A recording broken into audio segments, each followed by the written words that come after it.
What's up, guys? What's growing on? So we are in our Toyota Hilux. They don't sell these in the States, which is unfortunate because this thing gets like 50 miles to the gallon. And we're about to go over the sketchiest bridge in Costa Rica. The sketchiest bridge I've ever seen in my life. This thing will blow your mind. First of all, there's about 2 inches on each side of the mirror, so it's like a whole new level of crazy here. And then the bridge moves, so it goes up and down as your vehicle goes across it. And I gotta be honest, a couple of these panels are kind of coming apart.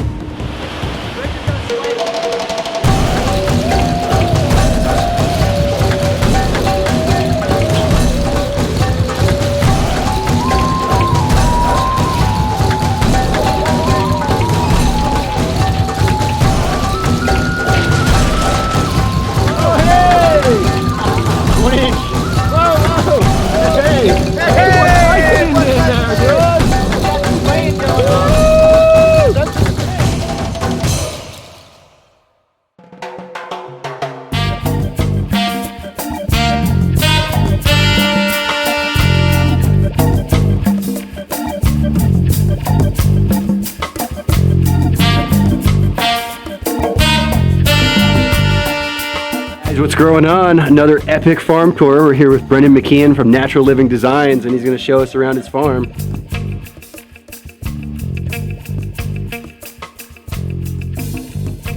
We're in an area called Tambor, Costa Rica, which is in the region of Pérez Zeledón.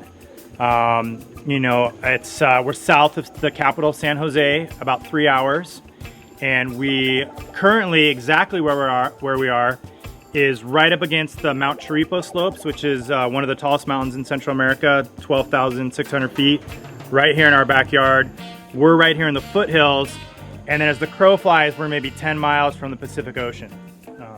So yeah, really, obviously that creates an immensely diverse microclimate zone between the ocean and the mountains here. You know, I think it's probably one of the most diverse zones in the world, as Costa Rica is, but this area, you know, with that range of climate so close together, creates a lot of edges, as we talk about in permaculture, and creates just epic diversity.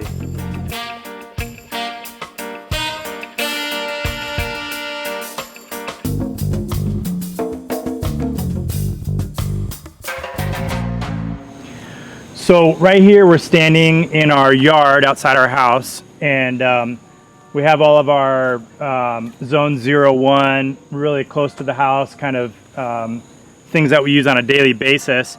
So mostly what we did, you know, we have kids, they have friends over all the time, we hang out on the lawn a lot, so we kind of planted what we call snack fruits all around the yard. We have jabuticaba right here, lemon drop mangosteen, acerola cherry. We got some small grafted citrus, lime varieties in the back here, limon messino. We have a grafted rambutan, mamonchino we call down here in Costa Rica. We have jocote, a grafted jocote. So just a lot of just snack fruits, miracle fruit, just things that are fun for the kids to grab real easily, stuff we use in the kitchen all the time. We have our greenhouse garden down here.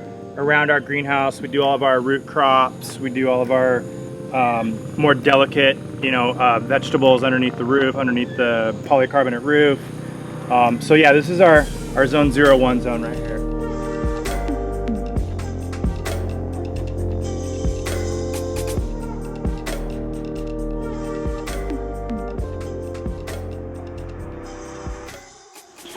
So one thing I like to show people in permaculture, because I think sometimes people relate permaculture to like, okay, you can only do that for home scale farm, for personal use. Like you know, there's this whole thing in the world that people, the commercial producers talk about, that we can only feed the planet with large scale monocrop production. It's the only way that it works. It has to be mechanized. It has to be this and that.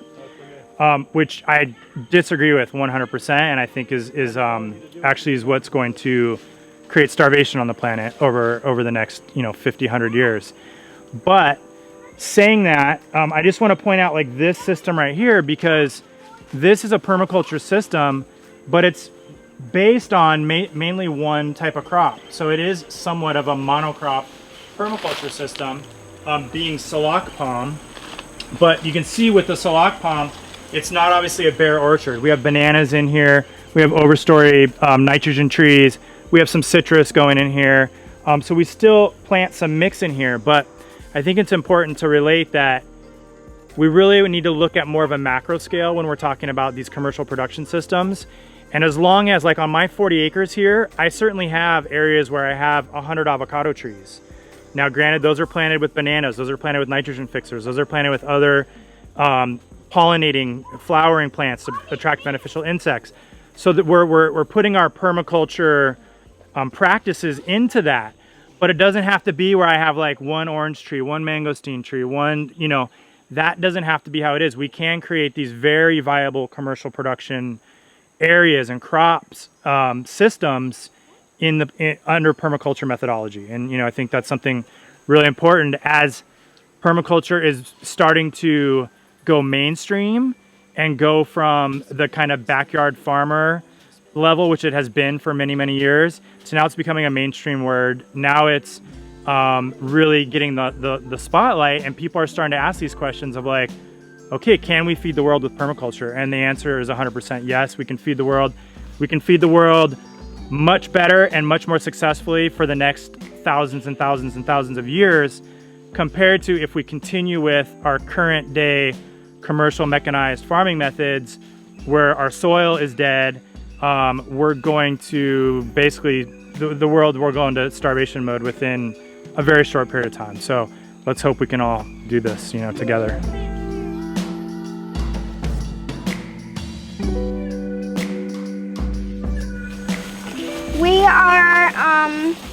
We take a flower from the male tree, and when it has pollen on it. And then we go, and when the female flower opens and it has flowers, we go like this and rub it on it and get the whole flower, and then it will make fruits. That's amazing. So that's the male flower in your hand, and you're rubbing it against the female flower on this particular plant.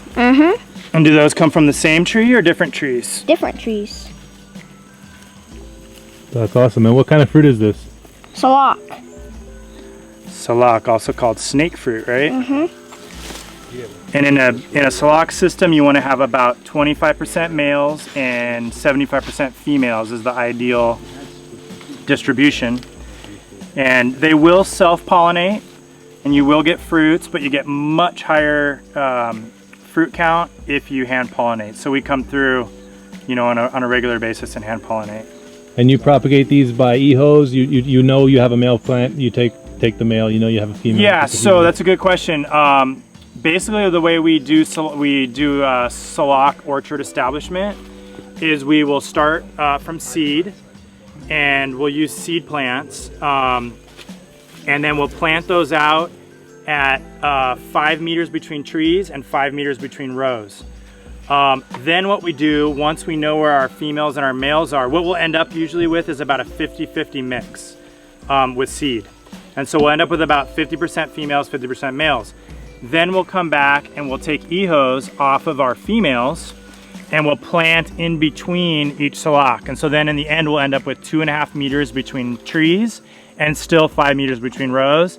That ends up giving us about a 75% female to 25% male ratio.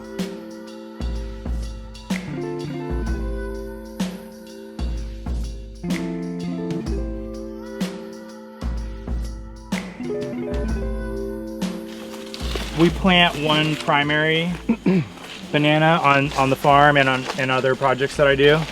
Whenever we install food forests, we plant Gros Michel. Gros Michel. Mainly because we're part of an organic co-op that sells it to Gerber basically for organic baby food. Oh wow. So we can take all that and sell that on a bi-weekly basis. So it's kind of like a fast income producing source for all, like when we, yeah, exactly. It's a fast cash crop for like when we set these farms up. It's kind of a bonus for people.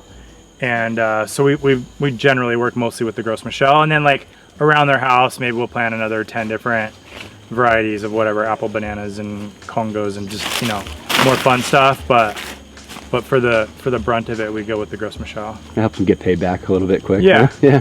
And, I mean, and it's one of the most delicious bananas. You know, at the end of the day, it's like pretty much the sweetest, best eating banana there is. You know. Have we had one of those yet? No. Okay. I was We gonna say, I had haven't eaten all one. those at the Okay. Fruit Fest in 2016. So they used to be the primary commercial banana like 20 years ago. Oh, really? Even 20, 30 years ago. But they were more prone to disease in a monocrop environment. And so that's when they went to Cavendish, because it's easier to manage in a like huge banana plantation. But the quality and the flavor and everything of Cavendish is so subpar compared to Gros Michel. So like I have guys showing up from the States that are looking here in Costa Rica, like looking for Gros Michel producers, because they want like to import that and like have micro markets for Gros Michel, because it's just so much better. So I have a question. When you design a system for a client or a, you know, some kind of development, do you offer them some kind of cash flow package, like what they can expect or anything like that? Is that part of your design kind of? It depends on what we do is we have two different type of systems that we design for people. One is home scale food forest, or homestead food forest, as we usually call it, and then there's commercial food forest. So it just depends on what they want. If people are looking, 98% of our clients aren't looking to do commercial. Okay. I have had some commercial clients where we've done full workups on like, okay, these are the 5 fruits we're gonna plant in higher amounts, and this is what your potential return could be based on current markets, blah, blah, blah. So that we'll do that as part of a specific design. Okay. If somebody wants commercial crops and they wanna know what their returns are gonna be, then that's part of the design package we offer them. Okay. But generally, no, like when we're just designing a food forest for a standard homestead, we don't really give any kind of return numbers, or I tell them, hey, if you're interested, I can help you get certified, and we can pick your bananas up every couple of weeks to take to the co-op, you know? Right, okay. So that's kind of the basics So you're certified here? Yeah, this farm is certified. Okay.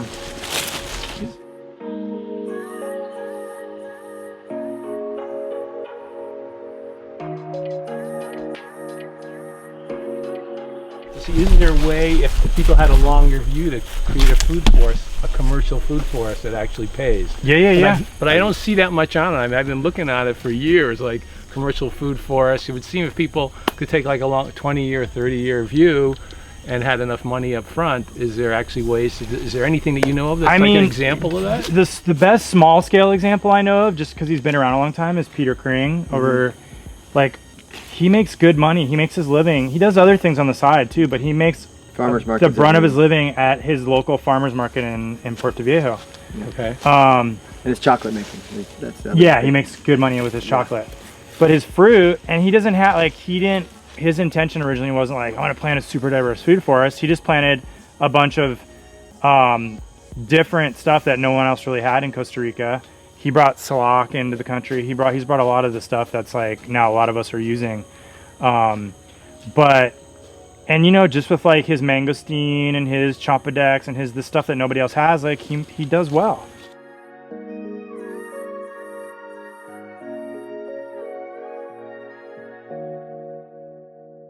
Like one of the markets I'm gonna kind of push into in the next couple of years, or that we're gonna create from my farm, is we will be, as far as I know and as far as I've seen, I'm gonna have all those different varieties of fruit. I'm gonna be the first certified organic food forest that's available. Like, I don't know anyone else that has a certified organic.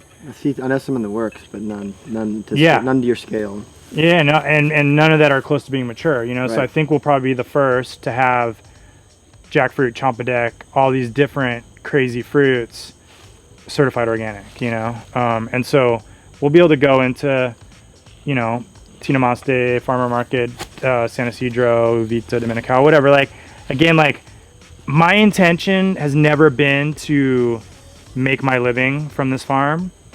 My goal when we first started this, like, the intention I set was to create a living seed bank with as much diversity as we possibly could, create a model for food forests and diversity with the goal of breaking even. So my goal was, if we can run this farm and break even, where I don't have any money out of pocket throughout the year at all, then I feel like I've completely met my goals. Meaning we have 20 acres of thriving, diverse food forest, and we're not investing anything in it. It pays for itself. Now I've seen very quickly it's going to make a lot of money. Like that, we're going to exceed that goal. But that was my original goal, and you know, pretty much just a self-sustain then. Self-sustain, a self-sustaining landscape. Yeah. You know, and then my work is where I make my living, and that's doing this for other people. You know, but this was the model. So I wasn't like, oh, I need to be a full-time farmer making products. What part of the intention though was to have this available to other people that want to come in later, because my role on the planet is to do large-scale implementation. That's what I do. I go in and I plant, you know, I'm going to plant hundreds of acres of food forest per year in Costa Rica. That's what my job is. And other people, what they like to do is create products from these food forests. And so, you know, of course, it takes a team, a community of people, obviously, to be successful in permaculture, to be successful in tight-scale communities. And so we've always had that idea and that openness. Okay, now we're starting to produce. And like Dan and Jess showed up. They moved onto our farm 6 months ago. And now they're starting to like take the cacao and experiment with processing the cacao. And Dan's experimenting with the salac. And so like, certainly we want micro businesses to formulate out of what we've created. I'm not going to be the one managing the micro businesses, because my goal is to keep planting as much large scale food forest and permaculture development as possible.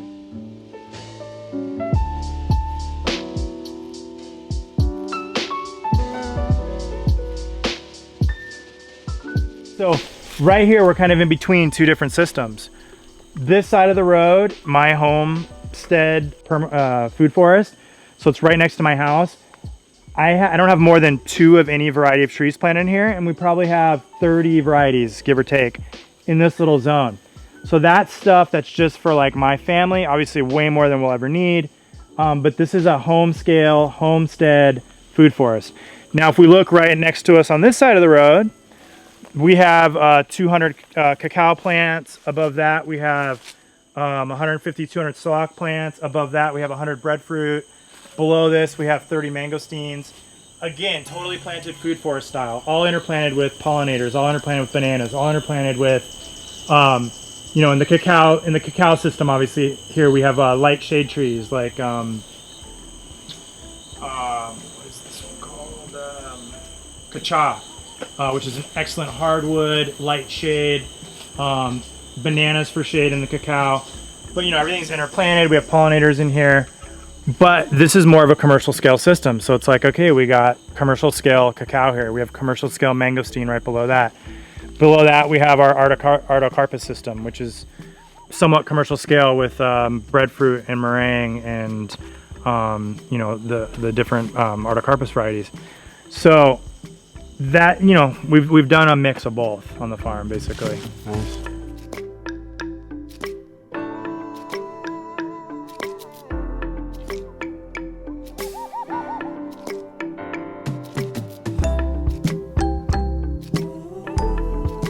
Mostly cacao here, but we have pataste and then Koopa Wasu, which are both like more like indigenous, old school cacao relatives, which the natives used to use the bean similar to how we use cacao today, ceremonial. And yeah, Koopa Wasu. So that's pataste, and then the other one is Koopa Wasu. Nice. More for diversity, or are you actually harvesting? I mean, yeah, we'll harvest them, but yeah, more for diversity. Yeah, nice. I mean, we'll see if there's a product that comes out of it down the line.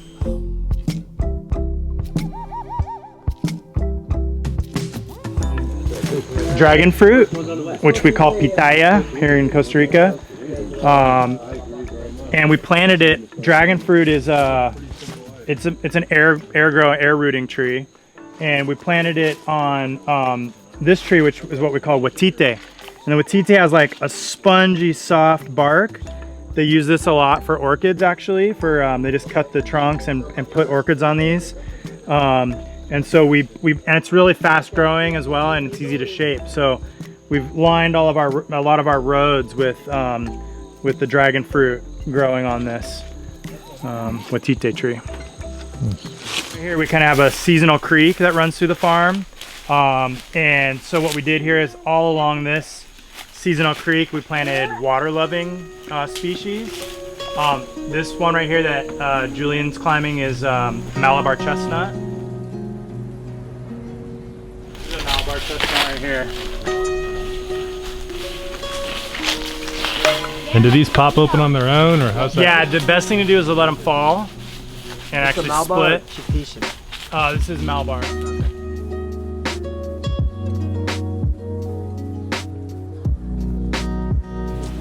That's Tahitian chestnut, that one right there. They're rapid growing, man. They're like, I get these trees I got, they're less than a year old, they're like 4 months old. So we have a little, right here, this is our poulasson, and we got some flowers going here on the poulassons.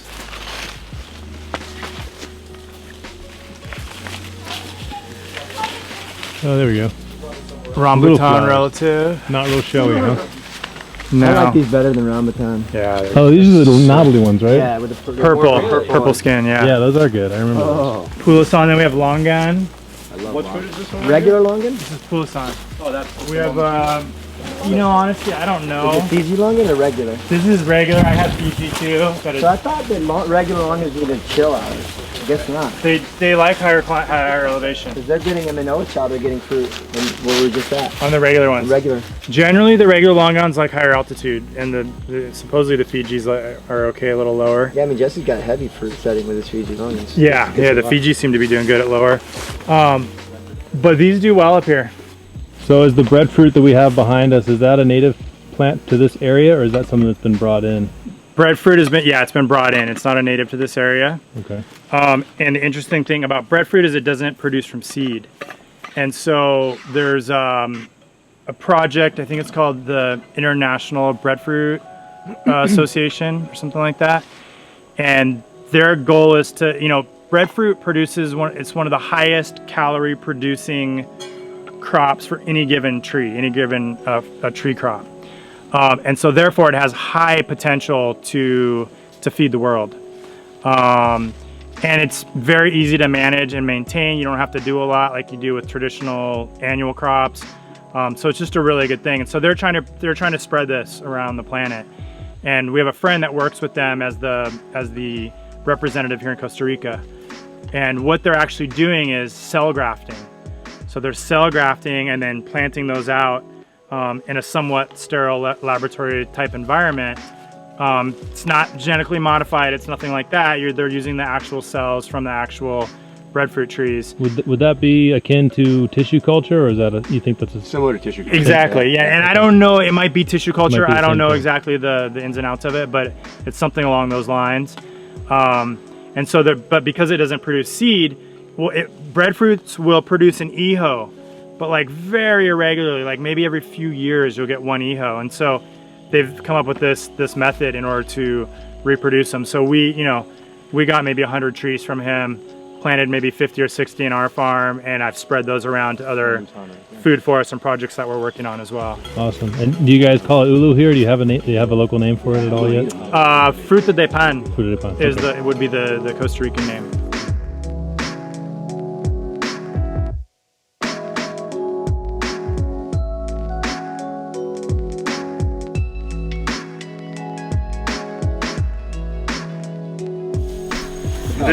This system's actually laid out on contour, believe it or not, which is kind of hard to tell in here, but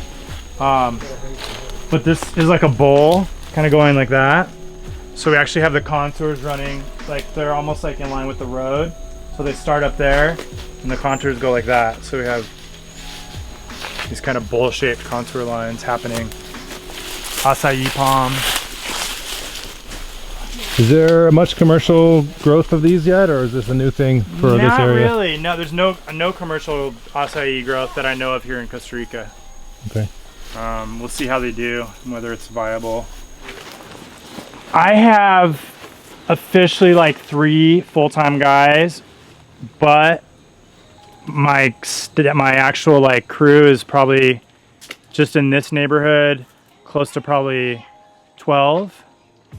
But it's because we're doing a lot of different projects, and so usually what I'll do is bring like 5 or 6 guys in, and they'll just clean the whole farm. So we move the crews like in bigger groups. Where early on, like in the early on in the farm, we'd have like 3 to 4 guys full time here. Now it needs a lot less maintenance because of the shade that's happening, and so now we'll just bring a bunch of guys in every 3 to 4 months and kind of do cleanings and do projects as needed and things like that. But yeah. The ground maintenance here, is that using hand tools, or are they coming in with the trimmer? So what we do is we clean around the tree by hand with machetes, so as not to damage the trees with the weed whackers. No matter how hard you try, they inevitably get damaged, so I don't let the guys go anywhere within closer than a meter with weed whackers to any of our trees. So we hand clean, and we do that every 2 to 3 months in brand new systems I'm talking about. And then we'll usually weed whack every 6 weeks, give or take. Zeal? Zeal. Yeah. I guess, I know. Yeah. So that's from Zeal. A lot of our specialty fruits are from Zeal. These have been pretty much selected over the years and grafted onto certain rootstocks, and they stay really small actually. They get bigger than this. They don't do great in super wet climates. So ours, they stay pretty small. We get a minimal amount of fruit. I'm not expecting it to be like a superstar in this climate. Yeah. Down by the drier coast and down up in Costa, they do great. That's what I've noticed for us is when we have drought, that's when they do the best. We produce all of our own fertilizers. So we do 2 different kind of fertilizer. Let's call it a threefold kind of nutrition plan. One is the microorganisms and the mycelium complexes. So that's more of like soil conditioner. Then we make our soil amendment, which in the US would be more comparable to like what people use compost for. That's a mix of biochar, rice hulls for silica, some kind of manure. We usually use a mix of chicken and cow. Dry microorganism colony. We do pulverized rock for micronutrients, and then we inoculate that with MAMA, and we kind of do it like bokashi style, where we'll put it in thin caps and let it cure for maybe like a month or 2, and then we'll put it in sacks and separate those sacks on wood pallets to aerate them. So that's kind of our main soil amendment. We do that about every 6 months on the fruit trees. And then we make our own liquid foliar sprays. And we mostly make those, being a certified organic farm, we have to use the ones, the rock powders that are under the certification program, but there's most of them are now. So we'll buy like calcium, magnesium, silica, all the, copper, all the micronutrients. And we make basically bioferments with them. Those are in a base of mountain microorganisms, which is kind of like EM, effective microorganisms, but we gather them from our own local forests here so that we have our localized microorganisms. We do about 50% of that, and then we add our nutrients, our micronutrients, our rock powders into that, along with some food, which is usually molasses, and we make a ferment, which usually takes about 30 to 45 days. The current one we're using is we're doing all the micronutrients in one mix. We call that super macro, and that's like just an all-in-one nutrient. It's got nitrogen, potassium, phosphorus, as well as all the micronutrients. We make that in 55-gallon drums, and then we'll use that at about 1 liter per backpack sprayer. And we come through in foliar, and we do that about every 3 months. So that's more or less our nutrient regimen. Hey, this is a jackfruit on a jackfruit tree. It's not ready yet, but there's 3 of them on this tree. Wow. Is this your favorite fruit? You like No, my favorite fruit is banana, but this one is really good. I like it too. Awesome. But it's really sticky. Yeah. When you open it.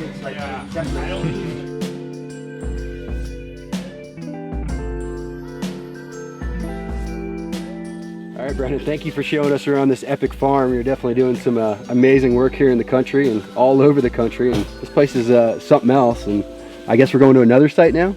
Yeah, we'll go visit another project that we have been doing for the last, I guess about 2 years now. Nice. Yeah, man, really great to have you guys here today. Exciting. It's awesome to show, we love showing people what we're doing. Cool.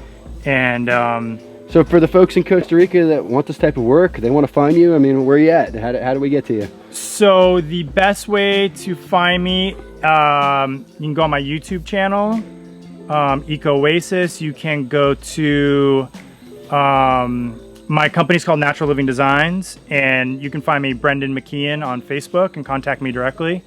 But yeah, that's our passion is creating sustainable permaculture, epic, diverse environments, you know, and we have turnkey developments, permaculture, what we're calling regenerative neighborhoods.